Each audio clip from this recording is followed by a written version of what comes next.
जय हिंद दोस्तों, एक बार फिर से स्वागत है आप सभी का आपके अपने YouTube चैनल जीके क्यूज पर। और आज की क्लास है रेलवे आरपीएफ भर्ती 2024-25 के एग्जाम की। जो भी मेरे भाई बहन तैयारी कर रहे हैं उन सभी के लिए जीके जीएस के इंपॉर्टेंट एमसीक्यू फॉर्मेट में क्वेश्चन होने वाले हैं। और मैं आज आपको बता दूं, आज की क्लास में आपको लगभग 80 क्वेश्चन मिलेंगे। ठीक है ना, यहाँ पे थोड़ा सा पेन चेंज कर लेते हैं।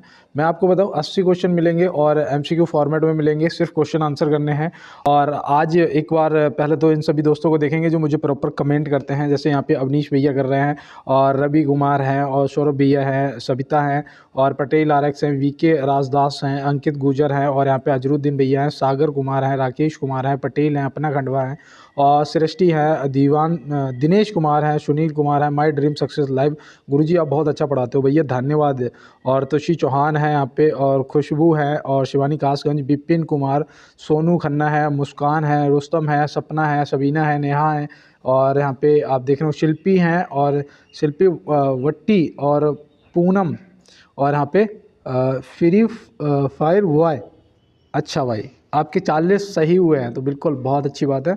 और चलते हैं आप अपने क्लास की तरफ और देखते हैं आज हमारे लिए क्या होने वाले हैं कुछ खास क्वेश्चन। तो बिल्कुल यहाँ पे थोड़ा सा देखिए, यहाँ पे पेन मैंने सिलेक्ट कर लिया। वहाँ पे दिया है कि भारतीय वायुसेना का 92वें स्थापना दिवस कहाँ मनाया गया है। तो 92वां स्थापना दिवस जो है भारतीय वायुसेना का, यहाँ पे सेवा लिखा हुआ है, वायुसेना होना चाहिए था। ठीक है ना, यहाँ पे थोड़ा सा एरर है, यहाँ पे मैं सही कर लेता हूँ। वायुसेना का 92वें स्थापना दिवस कहाँ मनाया गया है। तो आप यहाँ पे क्या बताएंगे। तो बिल्कुल यहाँ पे आप याद रखना, ये मनाया गया है चेन्नई के कौन से वायुसेना स्टेशन पे मनाया गया, तो वो भी याद रखना, ताम्बरम। ठीक है ना, ताम्बरम वायुसेना स्टेशन पे मनाया गया है।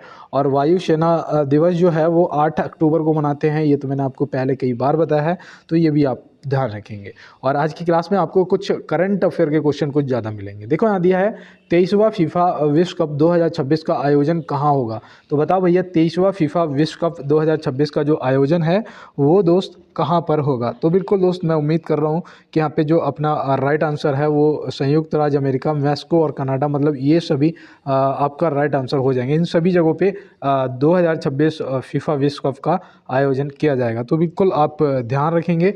और चलते हैं दोस्त इसके साथ में अपने अगले प्रश्न की तरफ।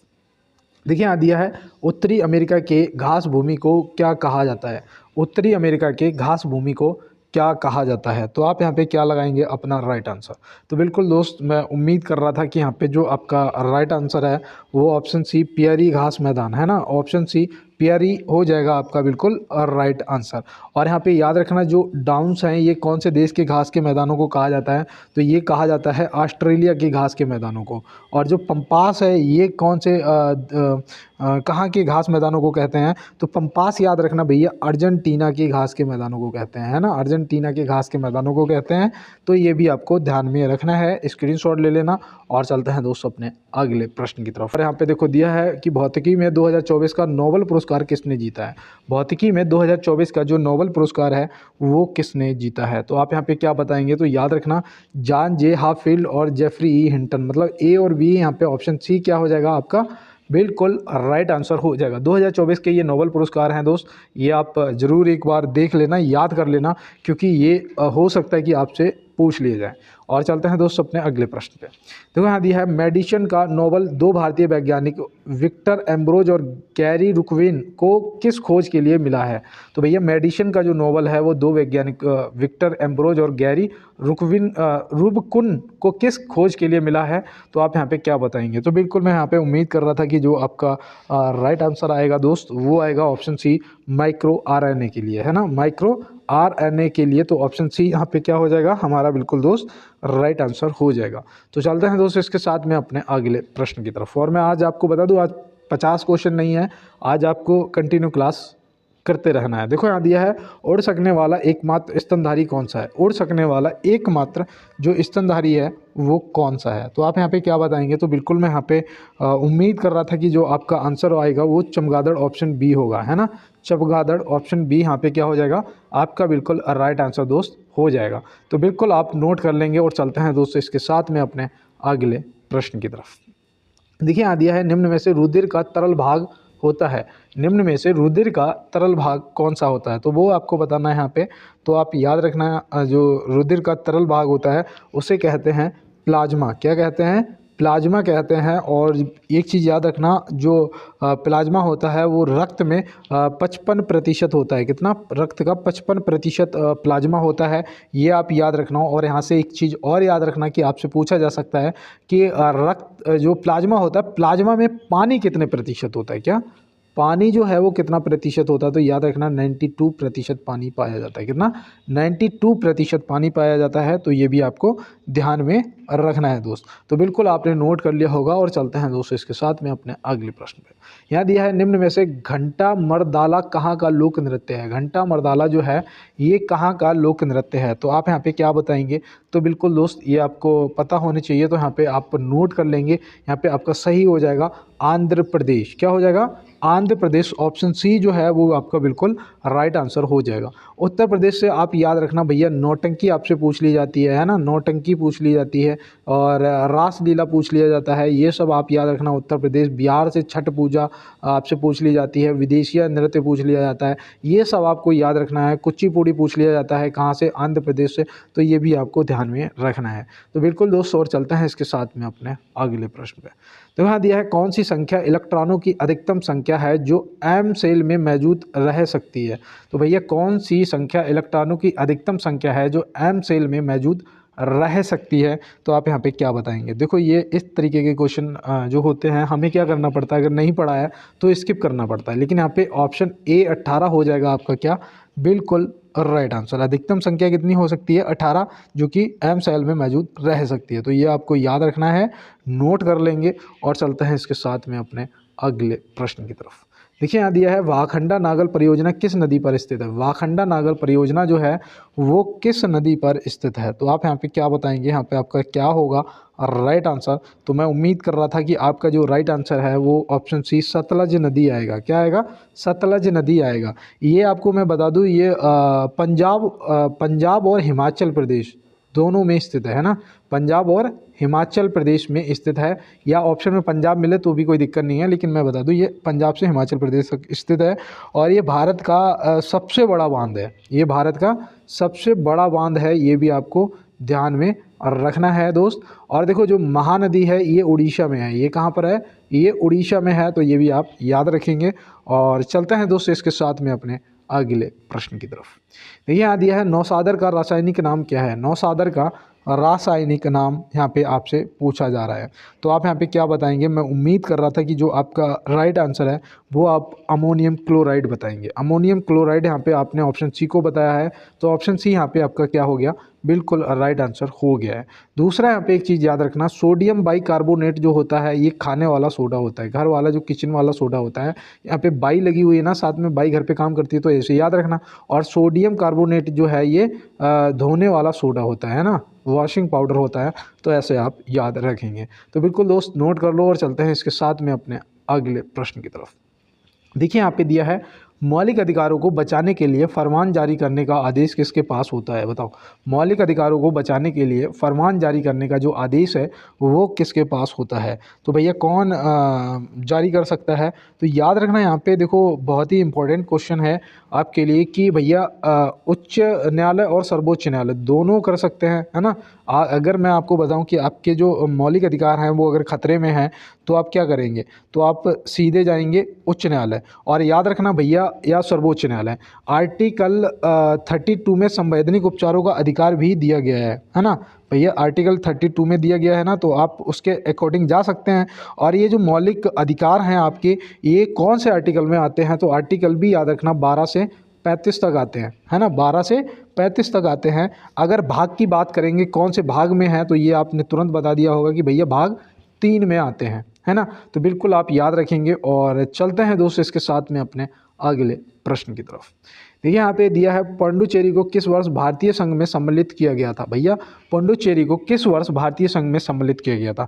ये प्रश्न थोड़ा सा समझने वाला है, थोड़ा सा रुक के समझेंगे। देखो 1 नवंबर 1954 को ये क्या कर लिया गया था? शामिल कर लिया गया था। 1 नवंबर 1954 को इसे भारतीय संघ में शामिल कर लिया गया था, है ना। इस पे फ्रांसीसियों का शासन था। किसका था? फ्रांसीसियों का शासन था। कब तक ये रहा था? याद रखना 280 वर्षों तक फ्रांसीसियों का शासन रहा था इस पे, ठीक है ना। फिर 1 नवंबर 1954 को ये भारत संघ में शामिल हो गया। लेकिन 1963 में, देखो एक चीज़ याद रखना, 1963 में आधिकारिक रूप से ये सम्मिलित हो गया था, है ना। तो ये भी आप ध्यान रखेंगे। और 1953 में आंध्र प्रदेश जो था वो भाषा के आधार पर बनने वाला पहला राज्य था, तो ये भी याद रखना। और 1961 में जो गोवा था पुर्तगालियों के कब्जे में, है ना, उसे आज़ाद करा लिया गया था। तो 1961 में भारत का हिस्सा बन गया था गोवा भी, ठीक है ना। तो ऐसे आप याद रखेंगे, आज़ाद हो गया था। और चलते हैं दोस्त अपने अगले प्रश्न की तरफ। देखिए यहाँ दिया है कि भारतीय संविधान की प्रस्तावना किस संविधान से ली गई है। भारतीय संविधान की जो प्रस्तावना है वो किस के संविधान से ली गई है, मतलब रूस, अमेरिका, इंग्लैंड या इनमें से कोई नहीं। तो यहाँ पे मैं उम्मीद कर रहा था कि आपका जो राइट आंसर होगा वो ऑप्शन बी अमेरिका आ गया होगा, है ना। अमेरिका यहाँ पे आपका राइट आंसर हो गया होगा। तो बिल्कुल दोस्त, और चलते हैं इसके साथ में स्क्रीनशॉट लेते हुए चलना है। और हमारा जो अगला प्रश्न है वो दिया गया है 21 मई 2024 को फीफा का कौन सा स्थापना दिवस मनाया गया है। 21 मई 2024 को फीफा का कौन सा स्थापना दिवस मनाया गया है। तो आप यहाँ पे क्या बताएंगे। तो देखो ये मैंने एक बार आपको और बताया था, मैंने सोचा कि हो सकता है 2024 के करंट से पूछ लिया गया, तो आप क्या जवाब करेंगे। तो याद रखना 120वां स्थापना दिवस मनाया गया है। कौन सा? 120वां स्थापना दिवस मनाया गया है। और इसकी जो स्थापना है वो 1904 में हुई थी। कब हुई थी? 1904 में हुई थी। तो आप अब 2024 चल रहा है भैया, माइनस कर लो, 120वां आपका आ जाएगा, है ना। 120वां बनाया गया, तो आप ये ध्यान रखेंगे। और चलते हैं इसके साथ में अपने अगले प्रश्न पे। देखो यहाँ दिया है गैर नृत्य राजस्थान के किस समुदाय द्वारा किया जाता है। कौन सा? गैर नृत्य राजस्थान के किस समुदाय द्वारा किया जाता है। तो आप यहाँ पे क्या बताएंगे।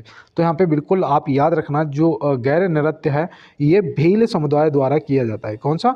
भील समुदाय द्वारा किया जाता है। तो ये आप याद रखेंगे। डोमर भी राजस्थान में निवास करते हैं, वासवा भी वहीं और डमरिया भी वहीं, ठीक है ना। तो भील समुदाय द्वारा गैर नृत्य राजस्थान में किया जाता है। तो ये आप याद रखेंगे। तो बिल्कुल दोस्त, और चलते हैं अपने अगले प्रश्न पे। और देखो यहाँ पे 17वां क्वेश्चन है। मैं 1 मिनट के लिए रुकूंगा। और अब कुछ मतलब 12 तारीख तक आपके चलेंगे SI के, है ना, सब इंस्पेक्टर के जो आपके एग्ज़ाम हैं वो कब तक चलेंगे? 12 तक चलेंगे। तो भैया बिल्कुल आप लोग थोड़ी सी मेहनत कर लो, इस बार सिलेक्शन लेना है आपको।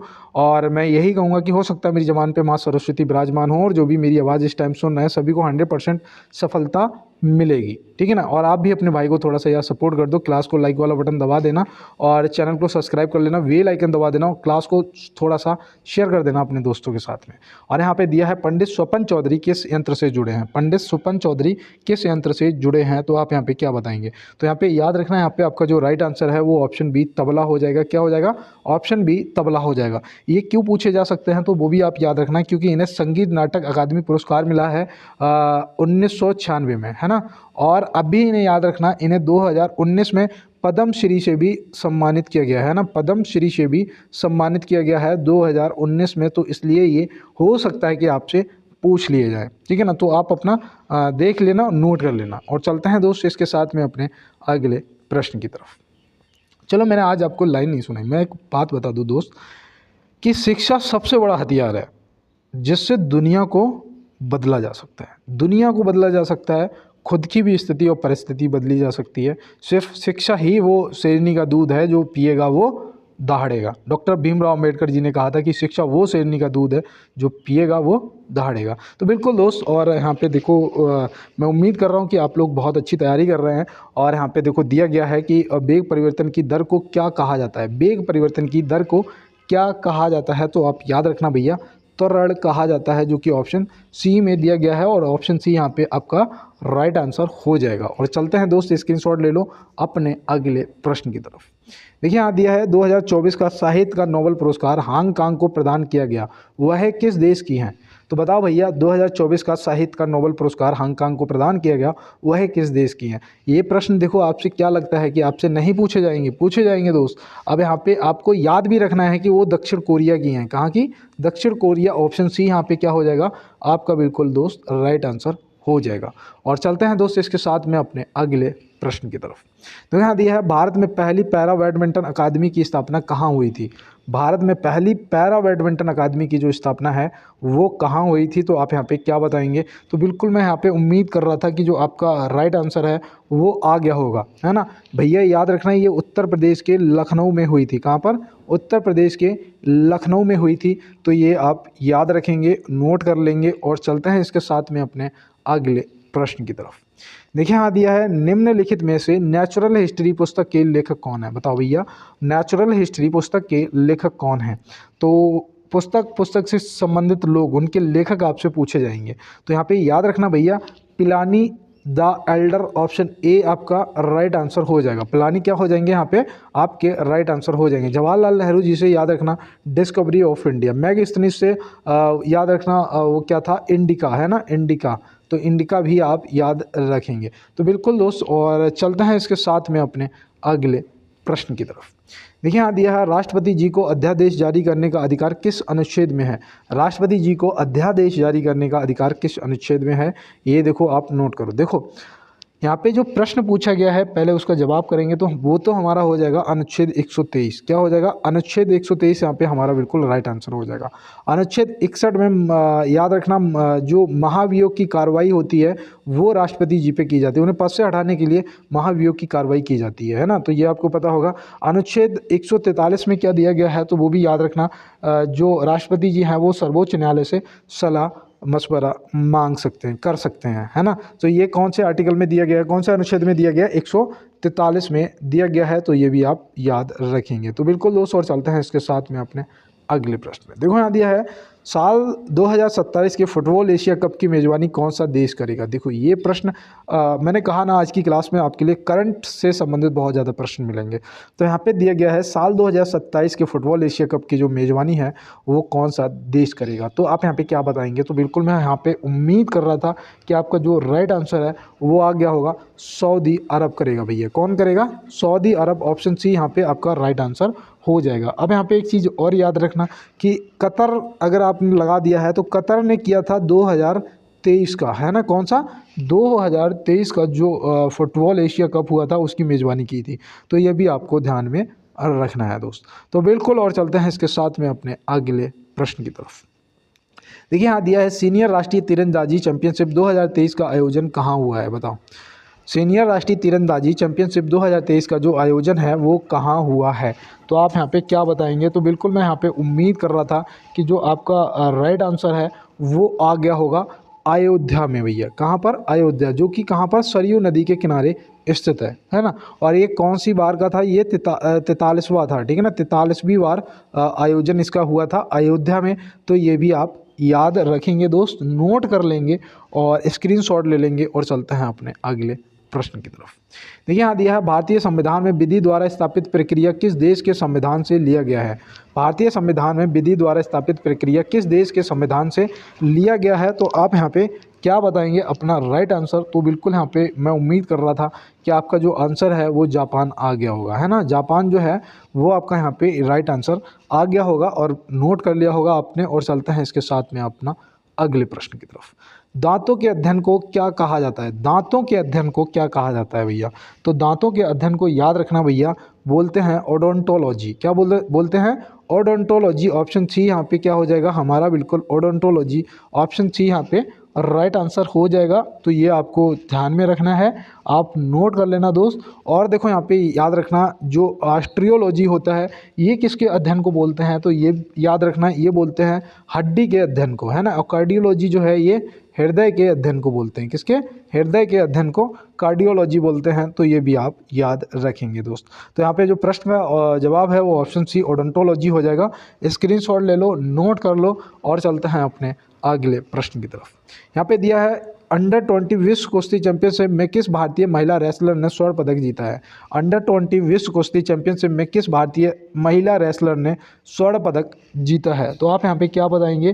तो यहाँ पे जो आपका राइट आंसर है वो आप याद रखना, ज्योति वेरवाल, क्या हो जाएंगे, ज्योति वेरवाल। ऑप्शन ए यहाँ पे हमारा बिल्कुल राइट आंसर हो जाएगा। ये कौन से भार वर्ग में खेल रही थी, तो याद रखना ये 76 किलोग्राम भार वर्ग में खेल रही थी, है ना। कौन से भार वर्ग में, 76 किलो भार वर्ग, 76 किलो भार वर्ग में खेल रही थी, तो ये भी आप याद रखेंगे।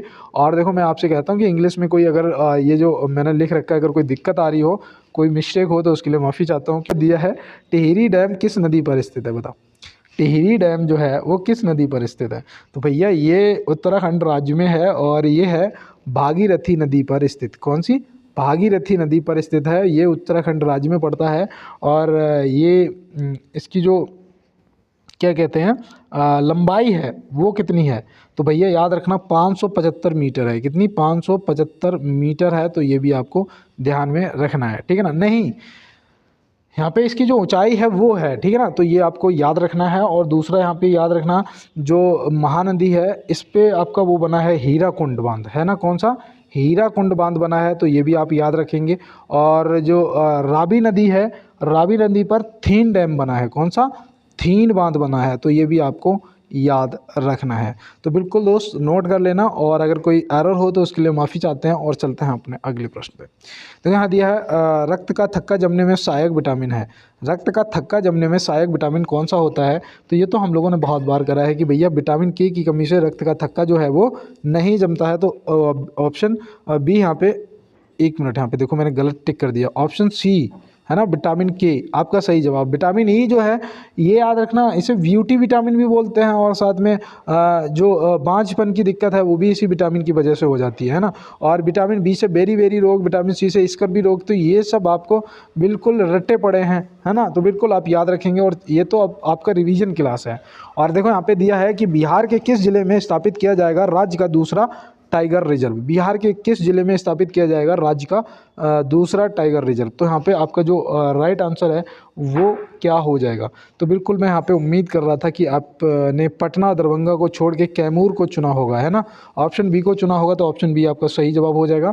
और देखो 30 क्वेश्चन हो चुके हैं। मैं एक बार फिर से आपसे रिक्वेस्ट करता हूँ कि आप क्लास को लाइक वाला बटन जरूर दबाएंगे, चैनल को सब्सक्राइब करेंगे, बेल आइकन को दबा लेना, और एक बार क्लास को अपने दोस्तों के साथ में शेयर जरूर कर देना यार, ठीक है ना। और कहते हैं कि खुद में वो बदलाव लाइए जो आप दूसरों में देखना चाहते हैं। आपको लगता है कि भैया इसके पास ये गलत है, ये ऐसा काम गलत करता है, ये नहीं करना चाहिए, तो ये बदलाव ना आप अपने अंदर भी लाइए, है ना। तो बिल्कुल दोस्त, और यहाँ पे पूछा जा रहा है निम्नलिखित में से श्वेत रक्त कण को क्या कहा जाता है। श्वेत रक्त कण को क्या कहा जाता है, तो आप यहाँ पे क्या बताएंगे। तो बिल्कुल मैं यहाँ पे उम्मीद कर रहा था कि जो आपका राइट आंसर है वो आ चुका होगा। ल्यूकोसाइट कहते हैं, क्या कहते हैं, ल्यूकोसाइट कहते हैं। और प्लेटलेट्स जो होता है ये ब्लड में होता है ना, ये भी होता है, लेकिन श्वेत रक्त कण जो होते हैं उन्हें ल्यूकोसाइट कहते हैं। और एंथ्रोसाइट जो है, एंथ्रोसाइट जो ऑप्शन सी में दिया है, ये याद रखना, ये लाल रक्त कण को कहते हैं। ये किसे कहते हैं, ये आरवीसी है ना, आरवीसी, आरवीसी, और ये डब्ल्यूबीसी होता है ना। तो जो रेड रक्त कण का होते हैं, लाल रक्त कण होते हैं, उन्हें एंथ्रोसाइट कहते हैं। तो ये भी आप ध्यान रखेंगे। तो बिल्कुल दोस्त, और चलते हैं इसके साथ में अपने अगले प्रश्न पे। तो यहाँ पे देखिए, यहाँ पे नेक्स्ट क्वेश्चन पूछा जा रहा है कि किस शहर में भारत का पहला सौंदर्य और जीवन शैली महोत्सव शुरू हुआ है। बताइए भैया कि किस शहर में भारत का पहला सौंदर्य और जीवन शैली महोत्सव शुरू हुआ है। तो ये भी देखो आपके लिए करंट है, क्योंकि भारत का पहला सौंदर्य और जीवन शैली महोत्सव है। तो भैया यहाँ पे आप क्या बताएंगे। तो बिल्कुल मैं यहाँ पे उम्मीद कर रहा था कि जो आपका राइट आंसर आएगा वो मुंबई आएगा। क्या आएगा, मुंबई, ऑप्शन बी आएगा। और ये कब से कब तक हुआ था, तो वो भी याद रखना यही है, ये 4 से 5 नवंबर को मनाया गया था, है ना। ये महोत्सव शुरू हुआ था 2023 में। कब, 2023 में। तो ये भी आप याद रखेंगे। और चलते हैं दोस्तों इसके साथ में अपने अगले प्रश्न पे। यहाँ दिया है वर्ष खालिस्तान में प्रधानमंत्री की अध्यक्षता में योजना आयोग की स्थापना की गई थी। तो भैया योजना आयोग की जो स्थापना है वो कब की गई थी, तो आप यहाँ पे क्या बताएंगे। देखो थोड़ा सोच समझ के जवाब करना है, आंसर बिल्कुल राइट होना चाहिए आपका 15 मार्च 1950। क्या 15 मार्च 1950 ऑप्शन ए यहाँ पे आपका सही जवाब हो जाएगा। तो बिल्कुल योजना आयोग की जगह अब नीति आयोग कर दिया गया है ना, नीति आयोग कर दिया गया है। और ये कब प्रारंभ हुआ है, ये मैंने कल की क्लास में, वो सॉरी जो सैटरडे को हुई थी, मतलब परसों, कल तो संडे था, कल तो कोई क्लास हुई नहीं थी, परसों जो क्लास हुई थी उसमें मैंने बताया था। तो बिल्कुल दोस्तों, और यहाँ पे दिया है प्रधानमंत्री नरेंद्र मोदी जी ने किस राज्य में कोचराव आश्रम का उद्घाटन किया है। तो भैया आज तो ये मुझे लग रहा है कि करंट अफेयर के क्वेश्चन आपको लगभग 50 मिलने वाले हैं, और बिल्कुल आप क्लास में बने रहिएगा। यहाँ पे बताइएगा कि नरेंद्र मोदी यहाँ पे प्रधानमंत्री नरेंद्र मोदी जी ने किस राज्य में कोचराव आश्रम का उद्घाटन किया है। तो बिल्कुल आपका यहाँ पे जो राइट आंसर है वो आप याद रखना है, ये साबरमती गुजरात में किया था ना, तो बिल्कुल गुजरात के साबरमती में किया था, तो ये भी आप ध्यान में रखेंगे। तो ऑप्शन बी यहाँ पे आपने बिल्कुल राइट आंसर कर दिया होगा। और चलते हैं दोस्तों इसके साथ में अपने अगले प्रश्न पे। यहाँ दिया है भारत में प्रथम इंजीनियरिंग कॉलेज रुड़की की स्थापना कब हुई थी, बताओ। भारत में प्रथम इंजीनियरिंग कॉलेज रुड़की की स्थापना कब हुई थी।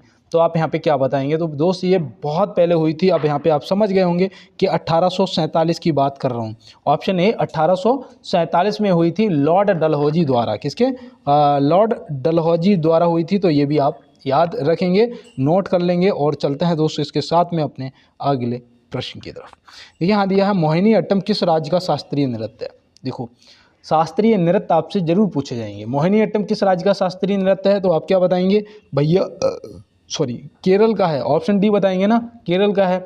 अब यहाँ पे पश्चिम बंगाल दिया है, पश्चिम बंगाल से याद रखना जात्रा है ना, कौन सा जात्रा पूछ लिया जाता है। आंध्र प्रदेश से आपसे वो पूछ लिया जाता है, क्या कहते हैं, कुचिपुड़ी पूछ लिया जाता है ना, कुचिपुड़ी कहाँ मनाया जाता है, आंध्र प्रदेश में। तमिलनाडु से आपसे पूछ लिया जाता है भरतनाट्यम, है ना। तो ये सब आपको बिल्कुल रटे होने चाहिए, पता होने चाहिए। और चलते हैं दोस्तों इसके साथ में अपने अगले प्रश्न की तरफ। वायुमंडल का सर्वाधिक घनत्व किस मंडल में है।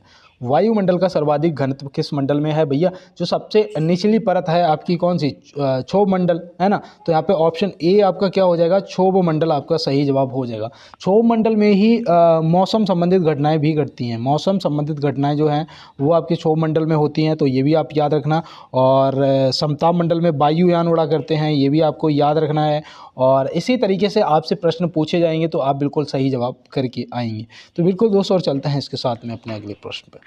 निम्न में से 18वें G20 शिखर सम्मेलन का आयोजन स्थल कहाँ है, बताओ। 18वें G20 शिखर सम्मेलन का आयोजन स्थल कहाँ है, कहाँ हुआ था भाई। तो आप क्या बताएंगे, ये हमारे अपने प्यारे भारत, ऑप्शन ए आपका हो जाएगा क्या, बिल्कुल राइट आंसर। ये कब हुआ था, ये 2023 में बेटा हुआ था, तो ये भी याद रखना। और जो 19वां हुआ था वो 2024 में हुआ था। और ये कहाँ पर हुआ था, तो ये ब्राज़ील में हुआ था। कहाँ पर हुआ था, ब्राज़ील में हुआ था। तो ये भी आपको ध्यान में रखना है। और चलते हैं इसके साथ में अपने अगले प्रश्न की तरफ।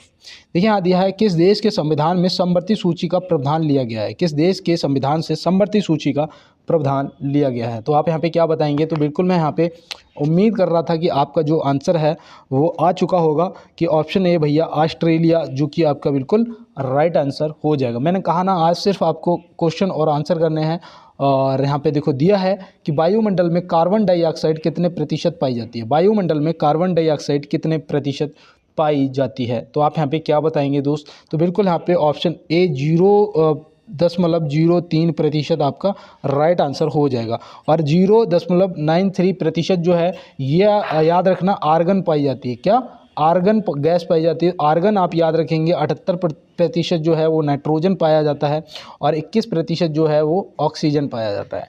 तो ये बिल्कुल आप याद रखेंगे, नोट कर लेंगे। और चलते हैं दोस्तों इसके साथ में अपने अगले प्रश्न पे। देखो यहाँ दिया है निम्नलिखित में से रत्नावली पुस्तक के लेखक कौन है। देखो ये पुस्तकें ना ज़्यादातर आपसे पूछ ली जाती हैं। अब यहाँ पे रत्नावली पुस्तक पूछा गया है तो आप क्या बताएंगे। तो बिल्कुल यहाँ पे याद रखना राजा हर्षवर्धन, ऑप्शन ए आपका राइट आंसर हो जाएंगे। राजा हर्षवर्धन यहाँ पे राइट आंसर हो जाएंगे। इनकी और भी जो पुस्तकें हैं वो भी याद रखना। एक है नागानंद, कौन सी है, नागानंद, ठीक है, नागानंद है, ये भी आपको याद रखना है। और एक है प्रियदर्शिका, क्या है, प्रियदर्शिका, तो वो भी याद रखना है। मैगस्थनीज से तो मैंने आपको इंडिका कई बार बताई, चाणक्य से आपको अर्थशास्त्र कई बार बताया, तो ये भी आपको याद रखना है दोस्त। तो बिल्कुल चलते हैं इसके साथ में अपने अगले प्रश्न की तरफ। और देखो कहते हैं ना कि कुछ करने की इच्छा रखने वाले व्यक्ति के लिए इस दुनिया में असंभव जो है वो कुछ भी नहीं होता है ना। जिसको कुछ करना है उसके लिए असंभव कुछ नहीं है। और कहते हैं कि जो आशावादी होता है वो हर समस्या में कोई ना कोई अवसर देख लेता है, और जो निराशावादी होता है वो हर अवसर में कोई ना कोई समस्या देख लेता है, कहता है अरे यार इसमें ये समस्या हो जाएगी, छोड़ो यार नहीं करेंगे, है ना। और जो आशावादी होता है वो कहता है अरे कोई बात नहीं, एक तो रास्ता है, बस नैया पार जाएगी। तो बिल्कुल नाव पार जाएगी इस बार।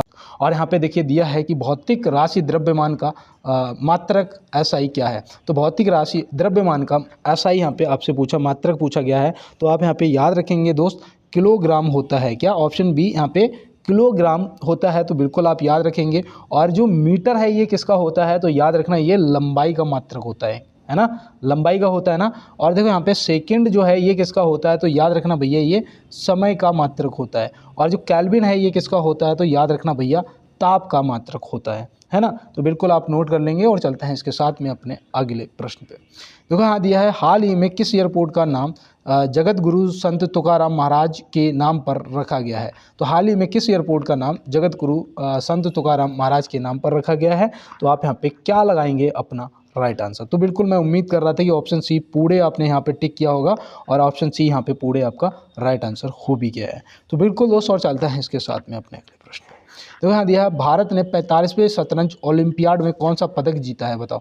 भारत ने 45वें शतरंज ओलंपियाड में कौन सा पदक जीता है। तो आप यहाँ पे क्या बताएंगे। तो बिल्कुल मैं यहाँ पे उम्मीद कर रहा था कि दोस्त यहाँ पे आपका जवाब जो है वो ऑप्शन ए स्वर्ण पदक आएगा। तो बिल्कुल यहाँ पे स्वर्ण पदक जीता है भारत ने। और ओपन और महिला दोनों स्पर्धाओं में भारत की पहली समग्र जीत है, ये भारत की पहली समग्र जीत है। तो ये भी आप ध्यान में रखेंगे, ठीक है ना दोस्त। इसमें ओपन और महिला दोनों स्पर्धाओं में भारत ने गोल्ड जीता है।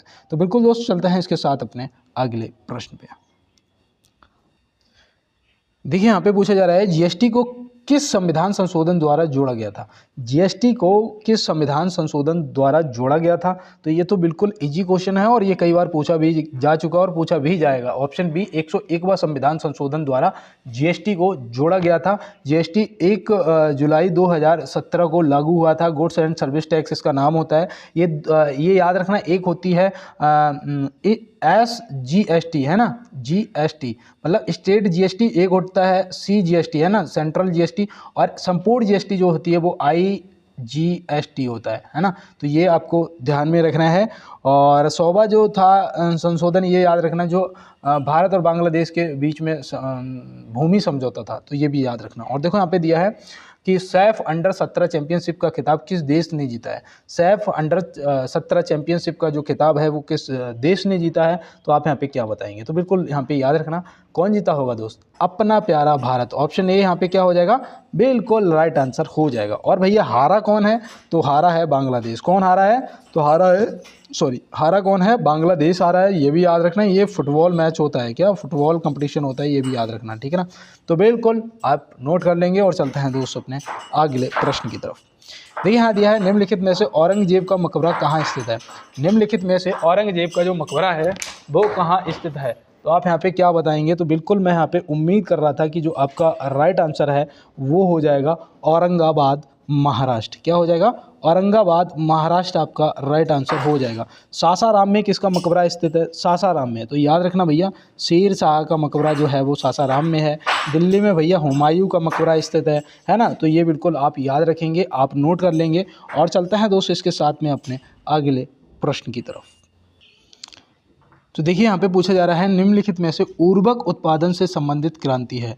निम्नलिखित में से उर्वरक उत्पादन से संबंधित क्रांति कौन सी है। तो आप यहाँ पे क्या बताएंगे। तो बिल्कुल यहाँ पे मैं उम्मीद कर रहा था कि ऑप्शन सी भूरी क्रांति आपने बता दिया होगा। तो ऑप्शन सी यहाँ पे भूरी क्रांति आपका हो जाएगा राइट आंसर। तो बिल्कुल आप नोट कर लेंगे। और देखो जो गुलाबी क्रांति है ना, ये याद रखना, ये झींगा उत्पादन से संबंधित है ना, झींगा उत्पादन से संबंधित थी, ये भी याद रखना। सुनहरी क्रांति जो है ये फल से संबंधित है, तो ये भी याद रखना। और जो मत्स्य उत्पादन से नीली क्रांति संबंधित है ना, नीली क्रांति जो है वो मत्स्य उत्पादन से है, तो ये भी आपको ध्यान में रखना है। तो बिल्कुल दोस्तों, और चलते हैं इसके साथ में अपने अगले प्रश्न में। संविधान सभा की प्रथम बैठक की अध्यक्षता किसने की थी।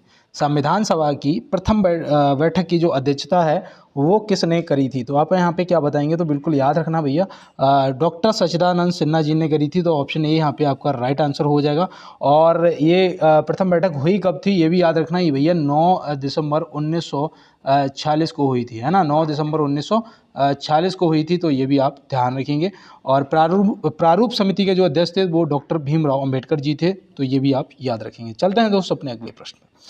राष्ट्रीय महिला आयोग का नया अध्यक्ष किसे नियुक्त किया गया है? बताओ भैया, राष्ट्रीय महिला आयोग का नया अध्यक्ष जो है वो किसे नियुक्त किया गया है? तो ये करंट अफेयर से संबंधित प्रश्न आज ज़्यादा है, तो मैं उम्मीद कर रहा हूँ कि आप आज बिल्कुल अपना स्कोर भी बहुत अच्छा करेंगे। और यहाँ पे विजय किशोर राहतकर, है ना, यहाँ पे राहतकर गलत लिखा है, यहाँ पे होना चाहिए राहत कर, है ना, ऐसे लिखा जाएगा। तो राहत कर आप याद रखेंगे।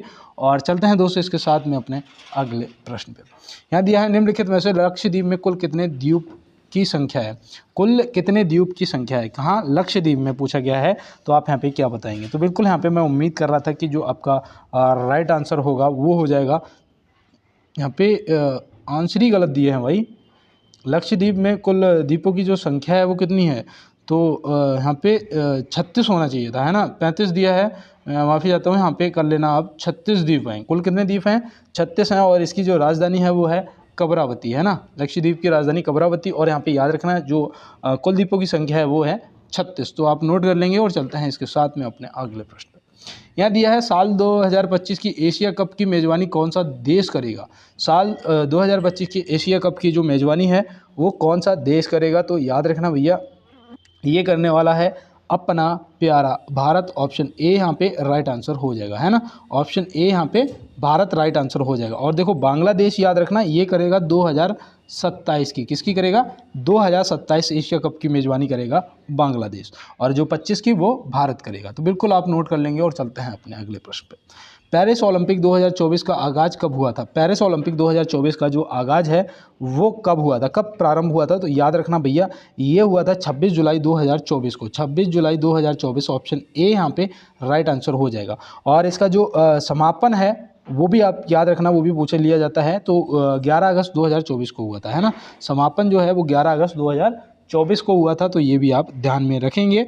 और चलते हैं दोस्तों इसके साथ में अपने अगले प्रश्न पे। तो यहाँ दिया है हाल ही में किस राज्य सरकार ने संस्कृत को अनिवार्य विषय के रूप में घोषित किया है? तो भैया हाल ही में किस राज्य सरकार ने संस्कृत को अनिवार्य विषय के रूप में घोषित किया है? तो ये देखो आपके लिए इंपॉर्टेंट है दोस्त। और यहाँ पे याद रखना, इसका जो जवाब है वो उत्तराखंड हो जाएगा। क्या हो जाएगा? उत्तराखंड राज्य। ऑप्शन बी यहाँ पे आपका बिल्कुल राइट आंसर दोस्त हो जाएगा। तो बिल्कुल दोस्त, और चलते हैं इसके साथ में अपने अगले प्रश्न पे। तो यहाँ दिया है लक्षद्वीप के लोग कौन सी भाषा बोलते हैं? लक्षद्वीप के जो लोग हैं वो कौन सी भाषा बोलते हैं? तो यहाँ पे याद रखना वो बोली जाती है मलयालम। ऑप्शन सी यहाँ पे आपका बिल्कुल राइट आंसर हो जाएगा। और देखो जो कथकली के गीत होते हैं उनकी जो भाषा होती है वो भी मलयालम होती है ना। कथकली कहाँ की है भैया? केरल राज्य से संबंधित है ना, केरल से संबंधित है। तो याद रखना दोस्त। और चलते हैं इसके साथ में अपने अगले प्रश्न की तरफ। देखिए यहाँ पे दिया है कि वर्ल्ड ग्रीन इकोनॉमी फोरम विश्व हरित अर्थव्यवस्था मंच का उद्घाटन किया गया था। वर्ल्ड ग्रीन इकोनॉमी फोरम विश्व हरित अर्थव्यवस्था मंच का उद्घाटन कहाँ किया गया था? तो आप यहाँ पे क्या बताएंगे? तो बिल्कुल मैं यहाँ पे उम्मीद कर रहा था कि ऑप्शन सी दुबई आपने लगाया होगा। और आपका राइट आंसर हो भी गया है। तो बिल्कुल मैं आप के आंसर से संतुष्ट हूँ। और चलते हैं अपने अगले प्रश्न पे। देखिए यहाँ पे दिया है कि निम्नलिखित में से प्रोटीन का पाचन किस अंग में होता है? प्रोटीन का पाचन यहाँ पे पूछा जा रहा है किस अंग में होता है? तो याद रखना बेटा, जो कि छोटी आंत में होता है। और ऑप्शन ए यहाँ पे अगर आपने टिक किया है तो यहाँ पे बिल्कुल राइट आंसर आपका हो भी गया है। और चलते हैं इसके साथ में अपने अगले प्रश्न की तरफ। देखिए यहाँ दिया है नल चरित्रम नाटक किस भारतीय नृत्य शैली से संबंधित है? कौन सा? नल चरित्रम नाटक किस भारतीय नृत्य शैली से संबंधित है? तो ये देखो काफ़ी इम्पोर्टेंट हैं, आपसे पूछे जाते हैं। तो यहाँ पे आप क्या बताएंगे? कथकली। ऑप्शन बी यहाँ पे आपका सही जवाब हो जाएगा। अभी मैंने बताया था कथकली किस राज्य से संबंधित है। तो बिल्कुल दोस्त आपने नोट कर लिया होगा। और नल चरित्रम नाटक आप याद रखेंगे। और चलते हैं अपने अगले प्रश्न की तरफ। महाबोधि मंदिर परिसर का ... के जीवन से सीधा संबंध है। भैया किसके जीवन से सीधा संबंध है महाबोधि मंदिर परिषद का? तो याद रखना, ये तो बहुत इजी क्वेश्चन है भैया कि भगवान बुद्ध हो जाएंगे आपके बिल्कुल राइट आंसर। तो ऑप्शन ए यहाँ पे आपके राइट आंसर हो जाएंगे। तो बिल्कुल चलते हैं अपने अगले प्रश्न पे। यहाँ पे दिया है निम्नलिखित में से विक्रम सिटी किताब के लेखक कौन है। विक्रम सिटी किताब के लेखक यहाँ पे आपसे पूछे गए हैं, तो आप यहाँ पे क्या बताओगे। चलो इसका जवाब करो, तब तक मैं बताऊँ कि ज़िंदगी एक खेल है, ये आपको तय करना है आप खेल बनना चाहते हैं या फिर खिलाड़ी। तो बिल्कुल दोस्त, मैं तो यही कहूँगा कि खिलाड़ी बन जाओ तो ज़्यादा अच्छा रहेगा, क्योंकि समय अगर देखो ये आपको तय करना होता है कि समय का क्या करना है, ठीक है ना। अगर समय ने तय करा कि आपका क्या करना है तो फिर दिक्कत हो जाएगी। तो बिल्कुल दोस्त, समय रहते ये तय कर लो कि समय का क्या करना है और बेफालतू में समय को बर्बाद मत करो दोस्त। और यहाँ पे आपका right answer option A Salman Rushdie हो जाएगा क्या, राइट आंसर। और नोट कर लेंगे और चलते हैं दोस्त इसके साथ में अपने अगले प्रश्न पे। तो यहाँ दिया है पूर्वोत्तर रेलवे का मुख्यालय कहाँ स्थित है। पूर्वोत्तर रेलवे का यहाँ पे मुख्यालय पूछा जा रहा है, तो याद रखना भैया ये है गोरखपुर। ऑप्शन सी यहाँ पे क्या हो जाएगा आपका बिल्कुल राइट आंसर हो जाएगा। इसका स्थापना जो है वो 1952 में हुआ था, तो ये भी आपको ध्यान में रखना है। सबसे लंबा प्लेटफॉर्म हुबली स्टेशन पे है ना, तो ये भी आप याद रखेंगे। तो बिल्कुल दोस्तों, नेक्स्ट क्वेश्चन है, किसे हाल ही में JSW स्पोर्ट्स में क्रिकेट निदेशक नियुक्त किया गया है। JS स्पोर्ट्स में क्रिकेट निदेशक नियुक्त किया गया है भैया, किसे किया गया है। तो यहाँ पे मैं उम्मीद करता हूँ कि जिसे बंगाल का टाइगर्स बोलते हैं सौरभ गांगुली जी को, तो ऑप्शन बी यहाँ पे आपका सौरभ गांगुली जी क्या सही जवाब हो जाएंगे। तो बिल्कुल ऑप्शन बी यहाँ पे सही जवाब है। और चलते हैं अपने अगले प्रश्न की तरफ। 13वें विश्व कप क्रिकेट 2023 का आयोजन कहाँ हुआ। बताओ 13वें विश्व कप क्रिकेट 2023 का आयोजन कहाँ हुआ। तो ये तो बहुत ही इजी क्वेश्चन है भैया, हमारे भारत में। ऑप्शन ए है ना, हमारा प्यारा भारत, ऑप्शन ए यहाँ पे सही जवाब हो जाएगा। और चलते हैं इसके साथ में अपने अगले प्रश्न। ISSF जूनियर 25 मीटर पिस्टल में भारत के लिए स्वर्ण पदक किसने जीता है। बताओ भैया, ISSF जूनियर 25 मीटर पिस्टल में भारत के लिए स्वर्ण पदक किसने जीता है। आज मुझे लग रहा है कि सारे क्वेश्चन ही आपके करंट से संबंधित थे, और यहाँ पे सही जवाब जो है वो हो जाएगा दिव्यांशी। ऑप्शन बी यहाँ पे दिव्यांशी आपका राइट आंसर दोस्त हो जाएंगे। और चलते हैं इसके साथ में अपने अगले प्रश्न पे। तो यहाँ दिया है निम्नलिखित में से जलवायु परिवर्तन मिशन शुरू करने वाला भारत का पहला राज्य कौन बना है। बताओ भैया, निम्नलिखित में से जलवायु परिवर्तन मिशन शुरू करने वाला भारत का पहला राज्य कौन बना है। तो वो पहला राज्य बना है तमिलनाडु। कौन बना है, तमिलनाडु। ऑप्शन सी यहाँ पे आपका राइट आंसर हो जाएगा। और चलते हैं इसके साथ में अपने अगले प्रश्न पे। देखिए यहाँ पे दिया है अहमदाबाद दिल्ली संपर्क क्रांति का नाम बदलकर क्या रखा जाएगा। बताओ भैया, अहमदाबाद दिल्ली संपर्क क्रांति का नाम बदलकर क्या रखा जाएगा। तो यहाँ पे आप क्या बताएंगे। तो याद रखना भैया अक्षरधाम एक्सप्रेस। ऑप्शन बी यहाँ पे आपका बिल्कुल राइट आंसर हो जाएगा। और आज आपका क्या स्कोर है आप कमेंट बॉक्स में बताएंगे। और चलते हैं इसके साथ में अपने अगले प्रश्न पे। निम्न में से स्पीड पोस्ट पुस्तक के लेखक कौन है। स्पीड पोस्ट पुस्तक के लेखक कौन है। तो याद रखना भैया वो है शोभा डे जी। ऑप्शन ए यहाँ पे आपका राइट आंसर हो जाएगा। और इन्होंने ये कब लिखी थी, कब प्रकाशित हुई थी। तो याद रखना 1999, और आप विशेष रूप से याद रखेंगे। और चलते हैं अपने अगले प्रश्न की तरफ। देखिए यहाँ पे दिया है मनुष्य ने सर्वप्रथम किस धातु का प्रयोग किया था। मनुष्य ने सर्वप्रथम किस धातु का प्रयोग किया था। तो आप यहाँ पे क्या बताएंगे। तो यहाँ पे मैं बिल्कुल उम्मीद कर रहा था कि जो आपका राइट आंसर है वो होना चाहिए तांबा, जो कि ऑप्शन बी में दिया गया है ना। तो ऑप्शन बी यहाँ पे आपका राइट आंसर हो जाएगा। तो बिल्कुल दोस्तों, और चलते हैं इसके साथ में अपने अगले प्रश्न में। हाल ही में नीति आयोग ने महिला उद्यमिता मंच की शुरुआत किस राज्य के साथ की। मतलब हाल ही में नीति आयोग ने महिला उद्यमिता मंच की जो शुरुआत है वो किस राज्य के साथ की है। तो यहाँ पे आपका राइट आंसर क्या होगा। तो बिल्कुल दोस्त तेलंगाना। ऑप्शन सी यहाँ पे आपका राइट आंसर हो जाएगा। और चलते हैं दोस्त अपने अगले प्रश्न पे। तो यहाँ पे पूछा है सुक्रोज के जल अपघटन से क्या बनता है। इसका आप जवाब करिए, तब तक मैं आपको एक सुना दूँ लाइन कि आदमी बड़ा हो या छोटा हो कोई फ़र्क नहीं पड़ता, उसकी कहानी जो है वो बड़ी होनी चाहिए, है ना।